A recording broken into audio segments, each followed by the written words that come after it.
चौथी पास राजा। किस किसने सुनी है ये कहानी? इस कहानी का महात्म्य है कि इस कहानी को जितनी बार सुनोगे, जितनी बार सुनाओगे, उतनी भगवान की कृपा आपके परिवार के ऊपर बरसेगी। इस कहानी का जितना प्रचार प्रसार करोगे, उतना देश की तरक्की होगी, उतना समाज की तरक्की होगी। तो जिन लोगों ने कहानी सुनी है वो भी बड़े ध्यान से दोबारा सुनना, अच्छे से सुनना और इसका खूब प्रचार प्रसार करना। यह कहानी एक राजा की है, एक चौथी पास राजा की कहानी है, एक अहंकारी राजा की कहानी है, एक भ्रष्टाचारी राजा की कहानी है। आप लोगों ने राजा और रानी की कई कहानियां सुनी होंगी। इस कहानी में राजा तो है, रानी नहीं है।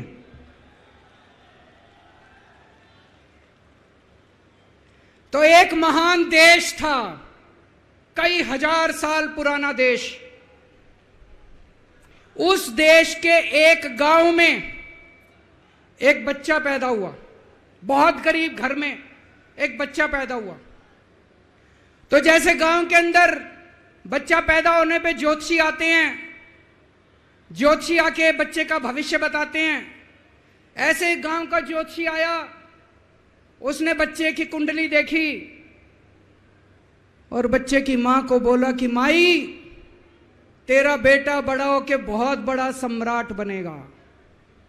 माई को समझ नहीं आया, मैं इतनी गरीब, मेरा परिवार इतना गरीब, मेरा बेटा सम्राट कैसे बनेगा। खैर, बच्चा धीरे धीरे बड़ा होने लगा। गांव के सरकारी स्कूल में उसका एडमिशन करा दिया। उसका पढ़ने लिखने में मन नहीं लगता था। पढ़ते पढ़ते, क्लास करते करते चौथी में आके उसने नाम कटवा लिया। उसका पढ़ाई लिखाई में मन नहीं लगता था। बगल में, गांव के बगल में एक रेलवे स्टेशन था। घर में बहुत गरीबी थी। वो बच्चा वहां स्टेशन पे जाके चाय बेचने लगा।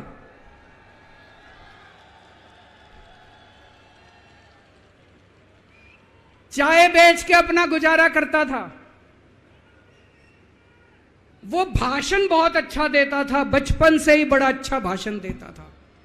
गांव के लड़कों को इकट्ठा कर लेता और भाषण देना चालू करता। धीरे धीरे आसपास के गांव में फैल गया कि यह बच्चा भाषण बड़े अच्छे देता है।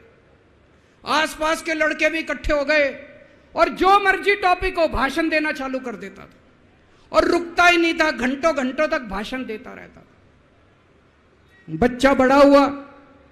ज्योतिषी ने कहा था बड़ा होके बच्चा उस महान देश का सम्राट बन गया। लेकिन राजा तो अनपढ़ था, उसे तो कुछ आता नहीं था। अफसर आते, उस अनपढ़ राजा से जहां मर्जी साइन करा लेते, जहां मर्जी जो मर्जी साइन करा लेते।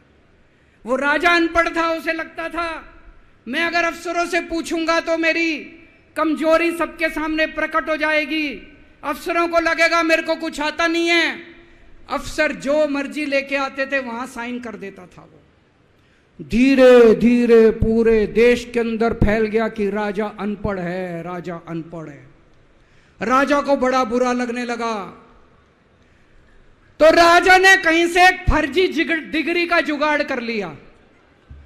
एक फर्जी डिग्री का जुगाड़ कर लिया, एमए की डिग्री का। और राजा बोला मैं एमए हूं। पर सच्चाई तो पूरे देश को पता थी, राजा तो अनपढ़ था। धीरे धीरे राजा अहंकारी भी होता गया। अहंकारी राजा और ऊपर से अनपढ़। जो मर्जी उस राजा के पास जाता और राजा से कुछ भी पास करा के ले आता।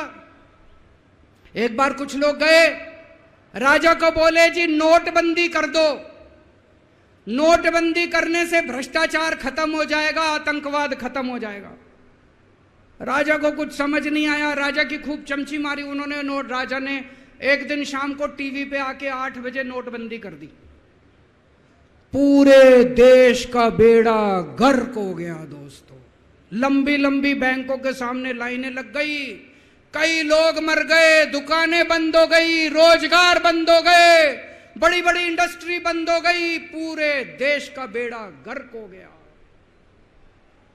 फिर एक दिन कोई आके बोला जी 2000 का नोट ले आओ। राजा 2000 का नोट ले आया। 4 साल बाद कुछ लोग आके बोले जी 2000 का नोट बंद कर दो। राजा ने 2000 का नोट बंद कर दिया। राजा को अक्ल तो थी नहीं, बेवकूफ था, अनपढ़ था। कभी 2000 का नोट चालू करता था, कभी 2000 का नोट बंद करता था।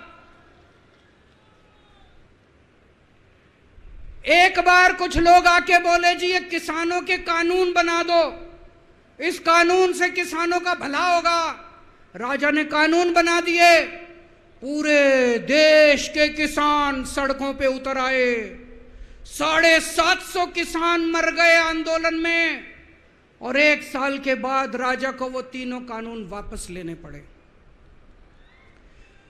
एक बार उस देश के अंदर बहुत बड़ी महामारी फैल गई, चारों तरफ महामारी फैल गई, लोग मरने लगे।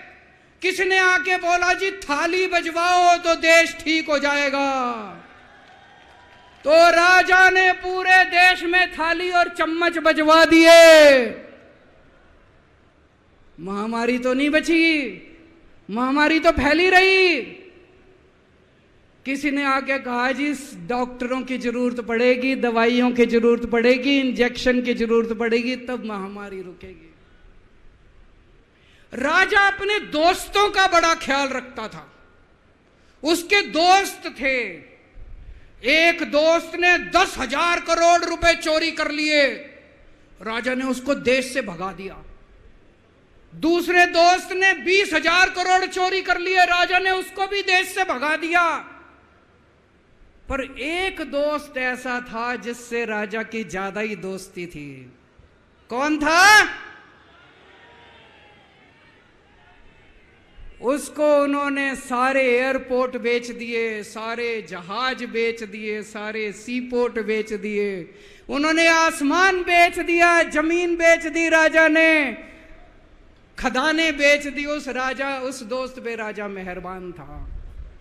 राजा का एक और दोस्त था। वो दोस्त इतना गंदा था कि उसने कुछ अंतर्राष्ट्रीय खिलाड़ी महिलाओं के साथ बदतमीजी करी। लेकिन राजा ने दोस्ती नहीं छोड़ी। मजाल जो उस दोस्त के ऊपर कोई आंच आ जाए, राजा उस दोस्त के साथ खड़ा रहा, लेकिन उसने खिलाड़ियों का समझ। राजा का एक और दोस्त था। उस दोस्त ने किसानों के ऊपर गाड़ी चढ़ा दी, रौंद दिया, कुचल दिया किसानों को। राजा ने अपनी दोस्ती नहीं छोड़ी। इस बात पे तो दाद देनी पड़ेगी कि राजा दोस्तबाज था, 1 नंबर का दोस्तबाज था। चारों तरफ अत्याचार हो गया।